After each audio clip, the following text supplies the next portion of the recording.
30 to 40 minutes. And, Richard, can I start now? I suppose I should start, this is the first meeting in the series, I should start by setting up a few boundaries for the whole session. I have done this in a completely arbitrary fashion, not speaking to the other three people who are actually speaking on the course. So if you follow all four, my boundaries, I hope, will not apply. We begin by saying, it's a very basic statement from the Marxist theory of ideology, that the ruling ideas of any epoch are the ideas of the ruling class. Now that's a statement that may seem, it's self-evidently true, but what I want to do is actually talk about two implications from that statement. Really, one is, very simply, obviously, that if the ruling ideas of any epoch are the ideas of the ruling class, that actually, as class society changes its shape and its nature over a long period of history, then the ideas, the prevailing ideas in that society will change. That's worth remembering that, because actually the period I want to talk about is from about, let's say, fairly arbitrary, 2000 BC to about 322 BC, primarily. So it's an obviously very different form of society to the society we live in today, and I want to talk about the way in which the ideas of that period were different from the ideas of the present time, but also the way in which those ideas supported the rule of a class, of a ruling class during that period.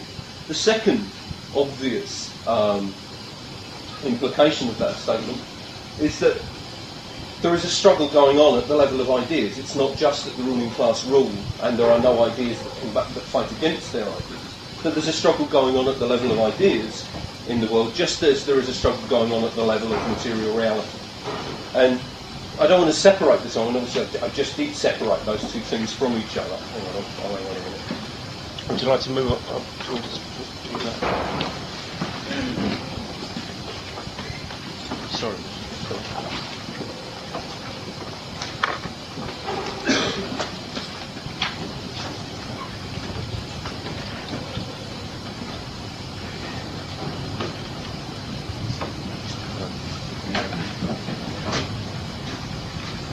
Having just separated the struggle at the level of ideas from the struggle at the level of material reality, what I want to do is say that you shouldn't hold the two separate from each other, that they are actually interwoven and interrelated to each other in all kinds of complicated ways. So let's set up a kind of broad method for what I'm going to say. First of all, ideas are generated by the society in which those ideas appear. Right? Those ideas are actually generated by history.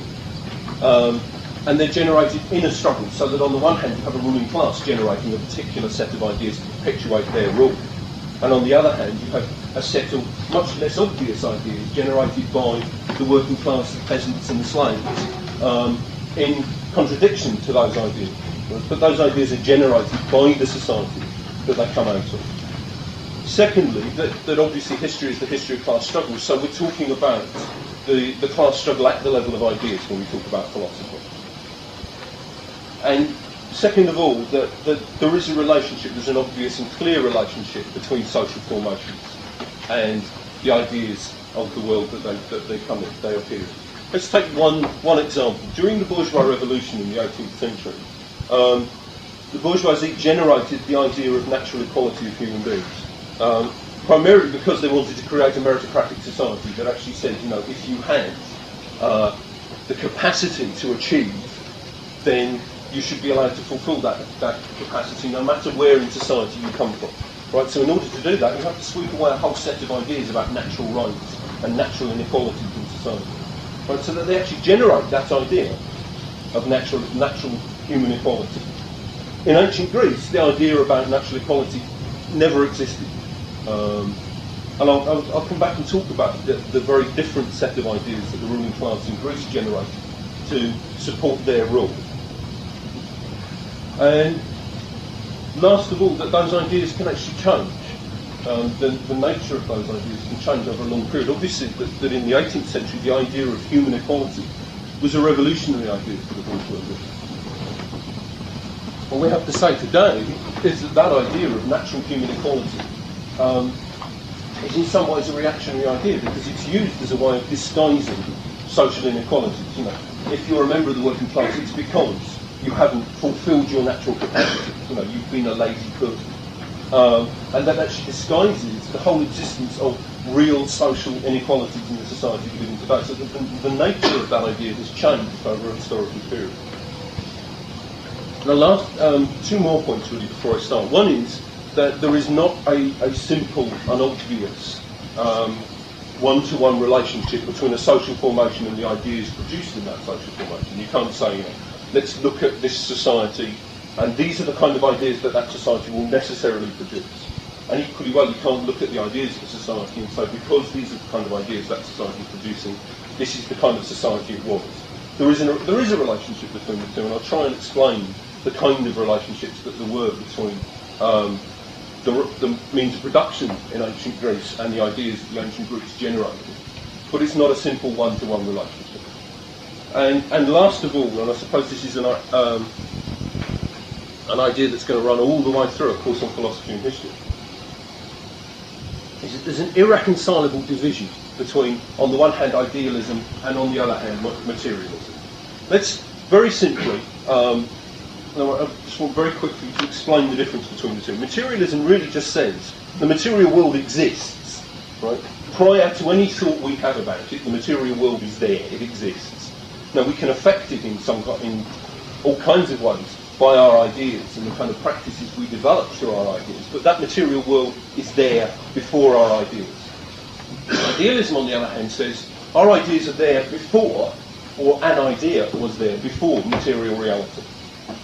I was listening in the way in this morning. I was listening to the radio in the car, and a wonderful example of idealism and the kind of practices, social practices it leads to. There was the item about the yogic hoppers. If anybody heard this, it's wonderful. What it says is that basically that transcendental meditationists, I think that's what you call them, have developed this scheme for yogic hopping, which kind of generates the control of the mind over the body, so that eventually they'll be able to fly just through the power of their mind. They said this obviously has wonderful ramifications for the world outside. So we'll be able to, through the power of our minds, generate world peace, the ends to starvation, a classless, equal society. That's the kind of ideas that materialism idealism is about. That the ideas are actually more important than the material realities of the world that produce those ideas. No, we have to say first of all that those two are obviously at odds with each other. That you can't actually say, either. You have to say either material reality exists before ideas, or ideas, or the idea with a capital I exists before reality. There are obviously a number of philosophers who can't make their mind up about which is which. To one example, really, Immanuel Kant came up with a perfect solution to the problem. He said material reality does exist, but we can never understand it, we can never know it. Right? So we might as well actually not talk about material reality, let's talk about ideas instead. It's a wonderful solution to the problem. It's also a wrong solution to the problem, as I hope whoever does the meeting on Kant and Hegel will explain. Right, let's talk about ancient Greek society, because if the ideas of the ruling class and the working classes are generated by the kind of society that those ideas occur in, we need to talk about what existed before the rise of the classical ancient Greek city-states, right? From the period, so from about 1000 BC to 600 BC. Now I know it's a long time ago, none of us were there, none of us actually, there's very little evidence of the kind of ideas those societies produced. So what I want to do is just speculate about those societies. First of all, we have to say that there were societies that were pre-philosophical, that they functioned primarily on the basis of magical thoughts, on ideas about magic. That's important because if you actually say, look, human beings are social animals, social creatures, we're all social animals, and our prime task in the world is the organisation of production in one way or another. That organisation of production produces a particular set of social relationships, so that the way in which you respond to the means of production, the way in which you're organised into the means of production, produces a particular set of ideas in your head. But actually when that organisation of production generates a surplus in that society, that surplus is necessarily expropriated by a ruling class, and the social relations in that society begin to change and the ideas begin to change. Now we're talking about the period before the appearance of class society. she's talking about a period of primitive communism or antiquity. You know, you can actually tell more or less the political ideas of an ancient historian according to whether they talk about this period as primitive communism or antiquity. You know, if they're right-wingers, they call it antiquity, and if they're more towards our kind of politics, they call it primitive communism. To say that in that society, the basis of that society's means of production was the commune, which produced little or no surplus value. The members of that society were interdependent, but they were also people who had, because their means of production and their mode of production was so primitive, they had an extreme reliance on the natural world. Floods today are not terribly important. I mean, all right, they're important if you're standing in the way of one and it drowns you. But in terms of our society, natural disaster is not terribly important unless you're directly involved in that. Tiny natural disasters under primitive communism were disastrous because people depended absolutely on the natural world to survive. Actually, what happened then was these people began to have two kinds of ideas about the natural world. First of all, they recognised that the natural world was actually outside of them because it could turn around and kill them. So they actually began to recognise that natural world was external to themselves. But in order to understand that, to try and understand that natural world, they began to generate a set of ideas that would attach their social relations of interdependence to the world outside of themselves. So that they began to say the natural world is interdependent with us. And you begin to generate the notion of benevolent gods and malignant gods. That you actually depend on the natural world outside, that it can both turn around and destroy you, but it can also produce your means of subsistence. And the idea begins to develop that the natural world and us are in a state of interdependence. Last of all, obviously that notion about religion actually has an obvious material basis, which is that if you have little or no control over the natural world, and they had little or no control over the natural world, then you have to create an illusion of control over that world. And one of the ways you create an illusion of control over the natural world is through religious and magical ideas. In that period, 1000 to 600 BC, because this is obviously primitive communism had been around a long time before 1000 BC, but in that 400 years, four things began to happen that laid the basis for the development of classical Greek society. They were the agricultural revolution. Let's talk about the four things were the agricultural revolution, the Iron Age, cities, and the alphabet. Now, let's talk about the implications of those four things. First of all, the agricultural revolution, actually farming as opposed to simply gathering and moving on, meant that you actually people began to take some kind of control over the world around them. Secondly, that the Iron Age, the arrival of iron tools, actually meant that the level of productivity in the agricultural society began to boom. It actually began to produce surpluses for the first time. Cities began to draw people together, and you began to get a concentration of diversity. You actually, rather than having, the smelters of iron living over there, near their source of iron, and the priest kings living over here, and the hunters and gatherers over there, cities began to gather these people together, so that you actually began to see a differentiation in the society of people's social roles. And last of all, the appearance of the alphabet meant that the monopoly of learning that the priest kings and the religious figures had in that society, because they actually developed a kind of caste system inside classes societies, that they actually handed on knowledge from one generation of priest kings to the next generation. With the arrival of the alphabet, that monopoly was effectively broken. So that you had four prerequisites for the development of city-states, Greek city-states, and those are the four. Now obviously, they didn't always combine. You can pick out lots of examples from the history of the world of those four things not combining. But you get three or two of them, and you get particular kinds of societies appearing. Just a couple of examples. The Aztecs and the Mayans had no written alphabet. They had a kind of pictorial alphabet, but they had no sophisticated alphabet. Right? And that actually instituted priest kings in a situation of power inside that society. The king, the ruling class in that society were nearly always the religious leaders as well. The American Indians had various combinations of 2 or 3 of these developments, and they produced particular kinds of societies among the American Indians. And that's enough on that one. When you get the combination of all 4, and I mean, I'm aware that time is slipping away from me already, but when you get the combination of all 4 of these, you have the development of Ionian city-states. One sentence. 2 city-states in particular, one called Miletus and one called Ephesus. What happened was that there had been a series of quantitative changes in the nature of the means of production inside that society. Those quantitative changes in the nature of society began to produce a whole series of qualitative changes in people's thoughts. And you actually began to get the development of a scientific understanding of the world for the first time in about 650 BC. And although the ideas of religion and of mysticism were actually never completely overcome, they've never even been completely replaced, supplanted now. They were never even supplanted under the ancient Greeks either. You get all these people who tell you about ancient Greek society being the home of rationalism. Well, that's not, it's not true. There was a struggle of ideas going on between rationalists and irrationalists in ancient Greece.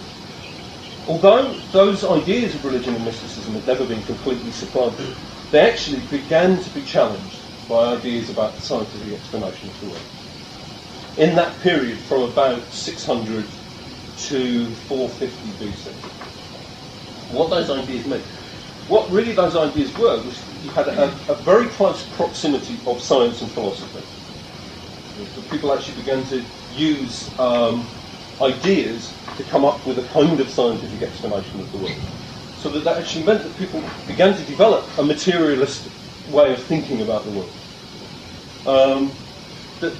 What also began to happen was that the development of the Iron Age and of city life actually began to produce a system of trade along the Turkish and Greek coast. And that actually generated then a class of merchants who began to challenge the priest-kings for their power. Now, their ideas were primarily took the shape of materialist ideas because they were challenging people who were mystics. So you actually look for a set of ideas with which you can challenge the ruling class. And they generated a set of ideas. As they challenged the power of the priest-kings, they began to generate a set of ideas that challenged their ideas. Now, there are a whole number of them, and I really just want to talk about 2 or 3. There are the first 2 really called Thales and Anaximander. The names are not terribly important. One of the interesting things about Thales, who lived from about 650 to 550 BC, was that he was one of the first futures market speculators in the history of humanity. He was a fairly good astronomer, and he actually predicted a bumper harvest of olives in Turkey. I can't remember when it was. So what he did was he bought up all of the olive presses, right, from all the people who have got olive presses lying around in the winter. Who needs an olive press in the winter?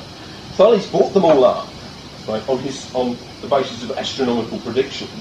Right? A bumper harvest of olives, everyone needs olive presses. Thales sells the olive presses back to people.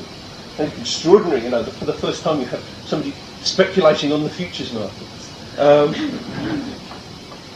Anaximander, I'll try and lump the next, let's leave Anaximander out. What you actually began to have was a set of materialist ideas that talked about controlling the natural world, understanding the natural world, and then attempting to control it. What that produced was 2 people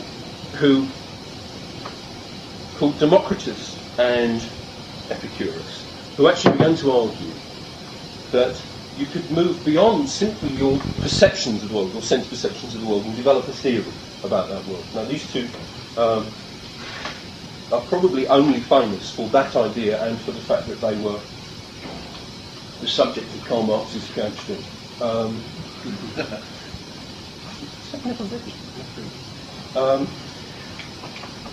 After them came somebody who's much more important, a man called Heraclitus. Heraclitus' importance is really that he said, he came up with a very cryptic statement, which went something like this: nothing is, everything is becoming. Nothing is, everything is becoming. What he meant was that there is not a static state in the world. Right? That social realities, natural realities, material realities are not static. They're always in a state of change. The will to change, the only thing that does not change is change itself, is another variation on Heraclitus' idea. What he began to argue was that a state of fixed matter, this table, is not static, it's in motion. Right? The atoms in this table are in motion. Right? They're contradicting each other. There is a downward motion of the atoms and an upward motion of the atoms, and there's a leftward and a rightward. It's more or less in stasis, and the table stays where it is. And it looks as though that table is still. In fact, it's moving all the time. And there's no theoretical reason why that table shouldn't suddenly shoot up in the air if the atoms all start moving in the same direction at the same time. It's physically true. Probably, there are millions and millions of atoms in that table, and the chance of them all moving in the same direction at the same time are fairly astronomical. That's why Heraclitus began to argue that everything is in a state of movement all of the time. All of the atoms in our bodies are in a state of movement all the time. The ones in my body are in a state of greater movement at the moment than yours. So I'm sweating more. What he actually then began to say is that this state of balance is produced by an equal and opposite reaction. And he called it dialectics. That you have an equal, two forces competing against each other that produce an apparent stasis. And so that's not true, because then you can't explain how things change. If you think that the world and society is in a state of balance and stasis, you can't explain how that society changes. And so you actually have to say that that state of balance is in fact due to the two forces meeting and pushing against each other like that. Important. I'll come back to Heraclitus in a while. It's important. Now, in the period immediately after these city-states, you had the beginnings of Athenian society. The great bastions of democratic thought in the ancient world. Athenian society, Athenian democracy didn't sort of suddenly appear out of nowhere and last for hundreds and hundreds of years and then suddenly disappear again. It was a kind of very slow process of class struggles between, on the one hand, a group of people called the tyrants,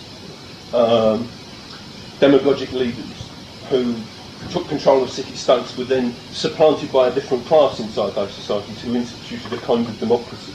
And then the tyrants came back. And there's a state of backwards and forwards movement all the way through the period of, the great moments of Athenian democracy. There are tyrants appear and are supplanted by, not by the power of reason at all, but by actually class forces inside those societies supplant them. We have to say, look, from about 500 BC to 322, Athenian democracy was fairly stable.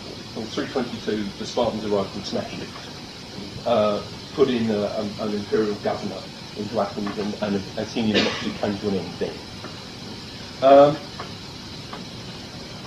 What I say is, what did Athenian democracy consist of? What were the social relations inside Athenian democracy? And there were really two halves to it. One was the active democracy that people always talk about when they talk about ancient Greek society. Well, people don't talk about ancient Greek societies all that much. But the one thing that people always talk about is that active democracy, the fact that everyone had to take part in elections. Everyone was expected to fulfil civil and military service. The other side of that that's much more less talked about is the state of chattel slavery that society rested on. The active democracy actually rested on a basis of slaves. Right? And it's actually only in about the last 10 to 15 years that bourgeois scholars of ancient history have actually begun to admit that chattel slavery was the basis of Athenian society. There's a big debate about 14 years ago in the Journal of Classical History, in which you had some classical historians actually beginning to say, maybe there were slaves, maybe they were the basis of the democracy. And all the right wingers coming back and saying, no, this is not true. Everyone was a member of this democratic society. And eventually, just by weight of empirical evidence, the people who actually said the basis of the society is slavery won. Let's talk about the kind of, just to begin to draw this to an end, the kind of ideas that division inside Athenian society produced. It produced, on the one hand, a set of ideas about the people who were the citizens of Athens. Right? And they're these are pretty much ideas produced by Aristotle in a book called The Politics. What Aristotle says is more or less that democracy consists of three groups of people. This argument will become remarkably familiar as you hear it. There are three groups of people in the world. There are the very rich, the very poor, and the ones in the middle. This is the David Owen of classical antiquity, this man. He says the problem with these two groups is that the very rich incline more to arrogance and crime on a large scale. Absolutely true. This is maybe what actually Karl Marx actually says. Aristotle was one of the greatest philosophers of the ancient world. He actually understood what the rich were all about. On the other hand, he says you have the poor over here. The problem with them is that they're prone to wicked ways and crime on a petty scale. Not so true. He says the problem with the very rich is that they don't know how to be ruled, and the problem with the poor is that they don't know how to rule. So who are the heroes in Aristotle's model of the world? The people in the middle.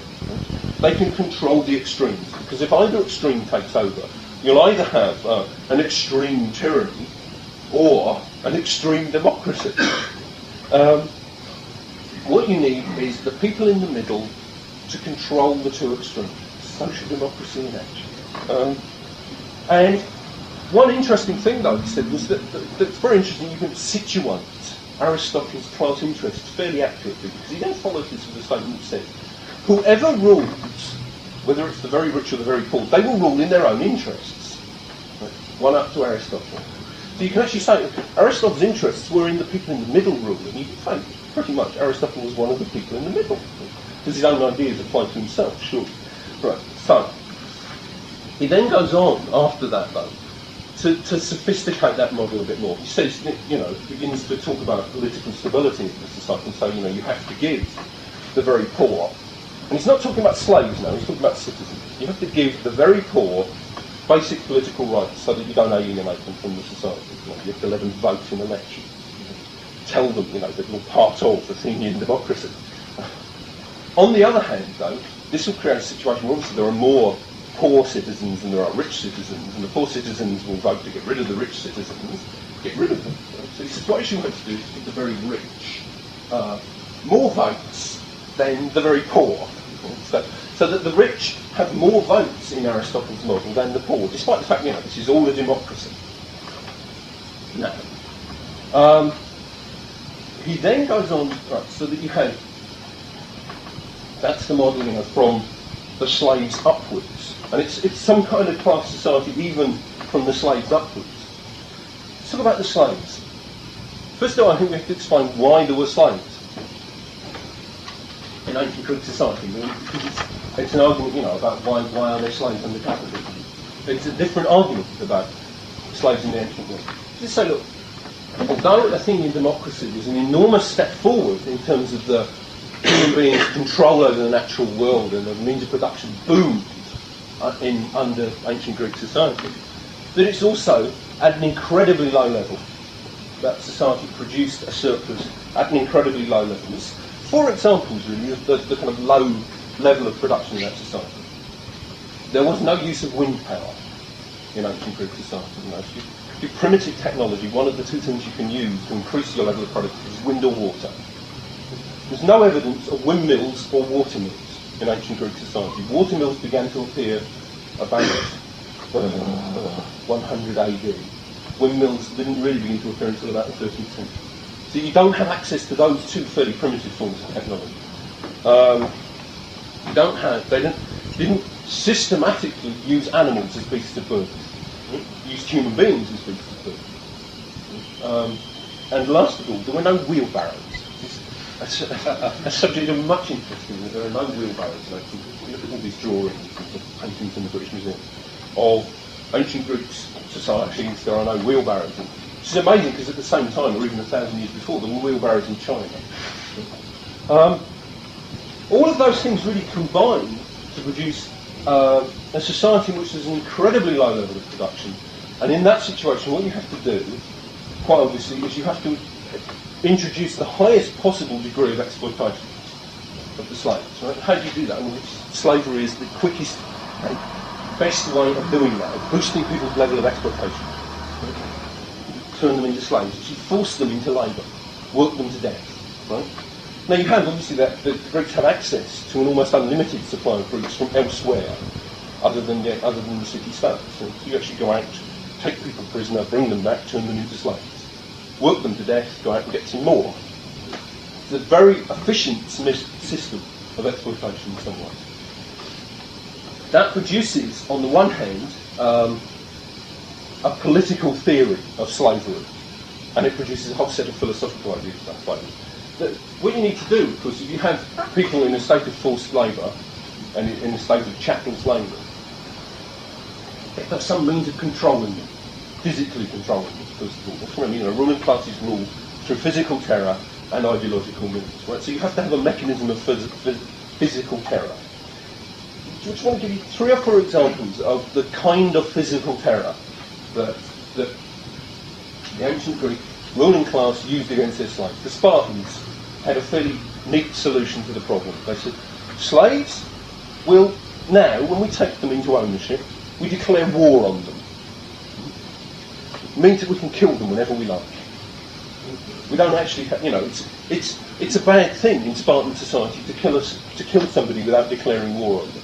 Right? So rather than kind of going through the business of the comrade here as being a bad slave, I have to declare war on him and then kill him. No, when I buy him, I declare war on him now, and then I can kill him any time I like. Wonderful solution to the problem. Some more examples of the kind of physical oppression used against slaves in ancient Greece, in Greek and in Roman society. The Romans are probably the best example of sort of systematic terror against the slaves. The Greeks were a little less systematic. The best example probably is the Spartacus Rebellion. The Spartacus Rebellion was defeated, and the Romans crucified along the Appian Way 6,000 slaves.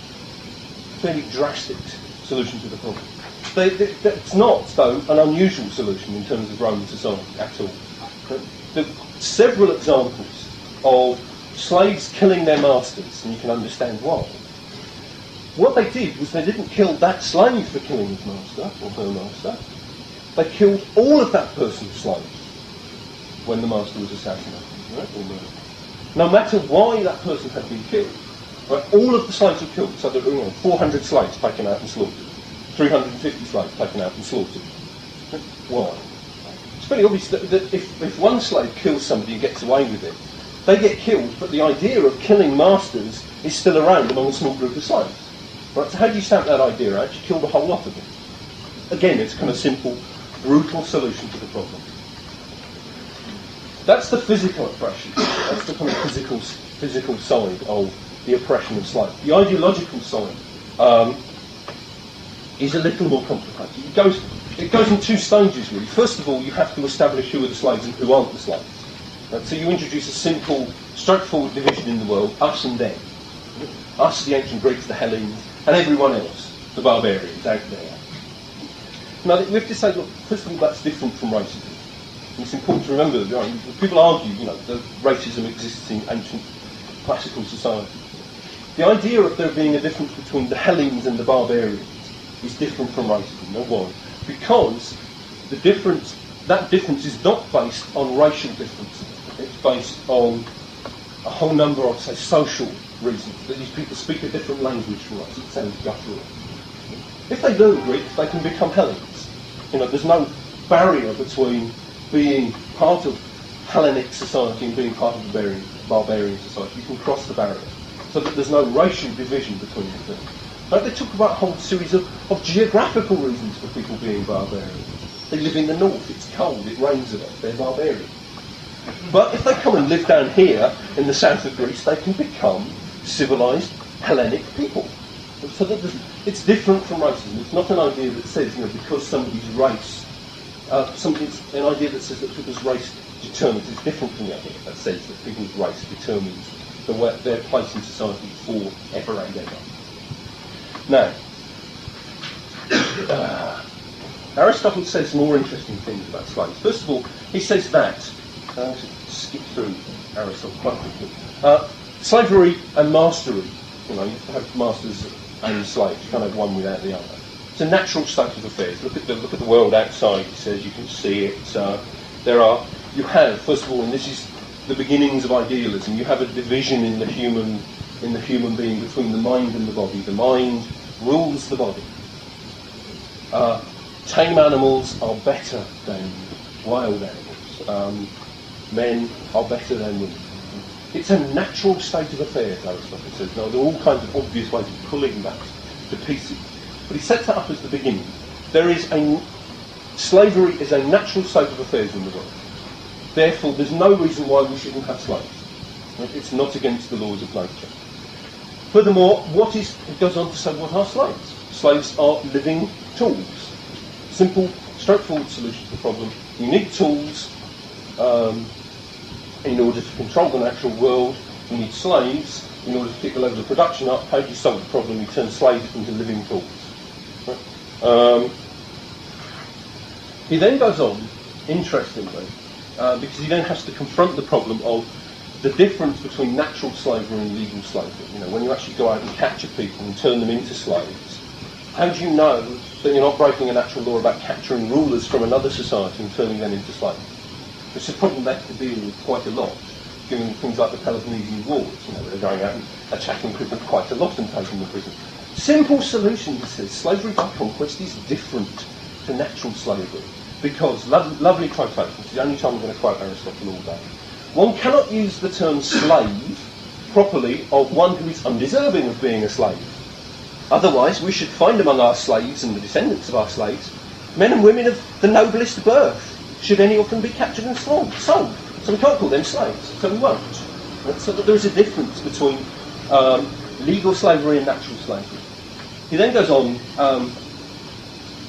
to suggest that the rule of naturally free men over other naturally free men is actually different from the rule of masters over their slaves. Now, why does he do that? But I want to explain what he means by that. I'll just explain why he says it. First of all, he has to allow for the different kinds of rule that the society he lives in generates. Because you have slaves and a democracy, you actually have to say that there are two different states of affairs here. You have to talk about a kind of rule for the democrats and the citizens, and a different kind of rule for the slaves. So we'll separate the two from each other. There is a natural kind of rule and there is a legal form of rule. Those ideas, the ideas of Aristotle and the ideas, it's called the theory of natural slavery. And that idea of the division between the citizens and the slaves has all kinds of obvious resonances in the coming 1500 to 1600 years after Aristotle. First of all, the idea of a society divided between citizens and slaves carries over into the medieval period. Thomas More, in Utopia, describes a utopia based on in which the democrats and the citizens live a life of wonderful ease and luxury on the basis of a slave society. So it's an idea that he's picked up directly from Aristotle. In two more examples of this, really. One is that there was a big conference organised by the Catholic Church in 1550 to 1551 when they debated the nature of the American Indians. Because obviously they had the Roman Catholic Church and the Spanish and Portuguese empires begin to have a whole series of quite obvious material interests in America, and they have to work out what to do with the slaves, what to do with the Indians. They looked to Aristotle for a theory of natural slavery. These people are barbaric. Let's look at them. How do we know they're barbaric? Well, they don't live in cities, and they don't have gunpowder, and they don't have beasts of burden. They have a fairly low level of means of production, and they're black. Tacked on at the end of this big debate that went on for over a year, they're black. Aristotle was used as the basis for the modern theory of racism in that period, 1550, 1551. He's not a racist himself, but when capitalism arrives in the 16th century and needs a theory of racism in order to talk about the primitive accumulation of capital in the Americas, Aristotle's the source for those ideas. And last of all, the ideas of the slave states in the southern United States in the period before the Civil War, if you read the pro-slavery tracts produced by the slave owners in the south of the United States before the Civil War, you find a whole series of references to Aristotle. It's a natural state of affairs, slavery, people, if you're from a lower class, then you can't actually rule yourself, so you need somebody to rule you. So we'll rule you, right, to help you. So, you need us as much as we need you. You need us to control your physical urges. Our minds are better than yours. So. I'll still very quickly with Plato and the theory of natural slavery. Plato comes before Aristotle, but I wanted to talk about him after Aristotle, because what he does is he takes all of Aristotle's ideas. I'm taking Aristotle's ideas and showing how they were more systematically applied by Plato. Plato talks about the division between the mind and the body, in which he says, the mind must rule the body, slaves must be ruled by their masters. Experience, this is an interesting one, experience cannot yield true knowledge, because experience of the world is always changing, so that you can't have knowledge of the world which is always changing. You have to have somebody who has what he calls logos, rationality, in order to tell you what true knowledge is. Right? So that true knowledge is something that's static, it's fixed, it's not. And the person he's arguing against, essentially, in this theory of matter, is Heraclitus. He's beginning to say the natural world is a state of stasis. Therefore, for the social world to match up to the natural world, it has to be in a state of stasis. You have to have minds and bodies, rulers and slaves in that world. And he finishes off saying, some men are by nature fitted to embrace philosophy and lead in the state, while others are unfit to embrace it and must follow the leader. So that actually the only chance, he then develops this into a kind of wonderful theory of moral philosophy. He says the only chance for slaves to do good in the world they live in is to submit to something he calls, I'm not sure his pronunciation is, doulia. Is that right? Greek scholars in the room? What he means by doulia is virtuous, amicable and cheerful submission to a ruler. So the only way that you can do moral good in our society is to submit to a ruler. It's interesting that because about 100 years before Plato, Aeschylus used that word in a very different way. He used the word doulia to mean servitude. So what's happened is that Aeschylus recognises that servitude exists. By 100 years later, Plato has turned slavitude into a state of moral goodness. Wonderful set of ideas. You have a moral and political philosophy in which slavery becomes an ideal society, which is actually wonderful if you're a slave owner.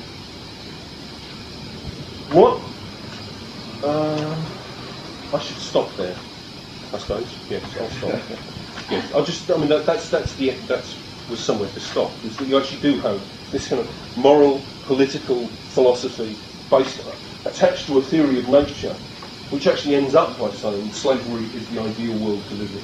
That's fairly obviously why that's true, because Plato's class interest as a member of the slave owners is towards saying, the natural world is set up as an ideal, and it's an idea that the idealists wheel out over and over again. The natural world is so.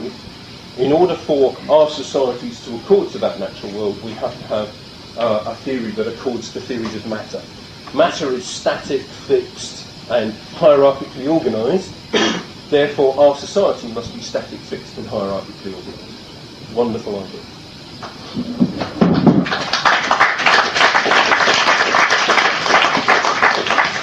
We've got about 20 minutes for questions and contributions, and after that, Richard will come back and sum up. So, can I see some hands up?